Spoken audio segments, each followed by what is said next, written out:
Views కోసం reach కోసం ఏది పడితే అది చేయకూడదు. తెలుగు మీడియాలో భారీ రీచ్ ఉన్న పలు యూట్యూబ్ ఛానల్స్ ఏనాడో హద్దులు దాటిపోయాయి.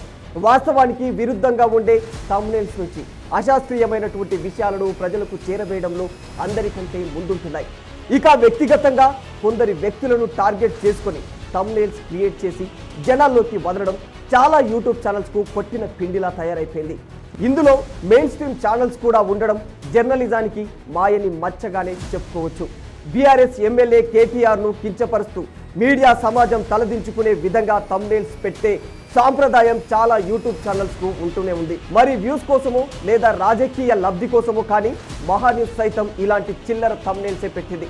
మాట్లాడటానికి చూపించడానికి కూడా అసహ్యం కలిగించేలా ఉన్న ఆ థంబ్నెయిల్స్ పై కేటీఆర్ అభిమానులు విరుచుకుపడ్డారు. హైదరాబాద్లో మహాన్యూస్ ఆఫీస్ పైన భీకర దాడులకు ఎగబడ్డారు. ఇది తెలుగు రాష్ట్రాల్లో తీవ్ర సంచలనంగా మారిపోయింది. అయితే ఇక్కడ అందరూ ఓ విషయాన్ని గుర్తుపెట్టుకోవాలి. భౌతిక దాడులు ఏమాత్రం కూడా స్వాగతించేవి కావు. అది ఎవరు చేసినా ఏ కారణంతో చేసినా తప్పే అవుతుంది. ఇలా మీడియా ఆఫీసులపై దాడులు జరగడం ఇటీవల కాలంలో పెరిగిపోతూనే ఉన్నాయి. నిన్నగాక మొన్న ఏపీలోని సాక్షి ఆఫీసులపై కూడా దాడులు జరిగాయి. తీవ్ర ఆస్తి నష్టం జరిగింది. ఆ సమయంలో అంతా ఏకతాటిపై నిలవాల్సిన మీడియా పెద్దలు, మేధావులుగా చెప్పుకునే జర్నలిస్టులు కనీసం స్పందించలేదు. ఇది మీడియా యూనిటీని తీవ్రంగా ప్రశ్నిస్తోంది.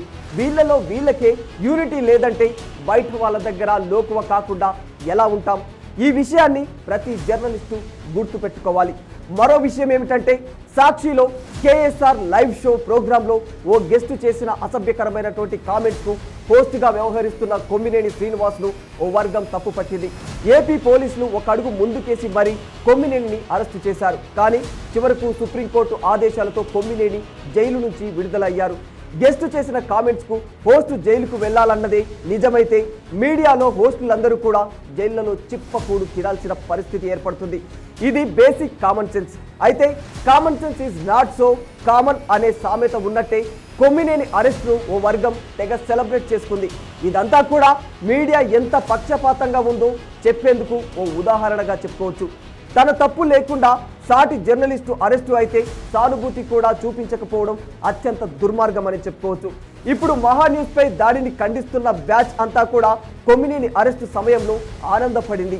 ఇది బయట సమాజానికి లోకువ చేసే అంశంగా మారిపోయింది.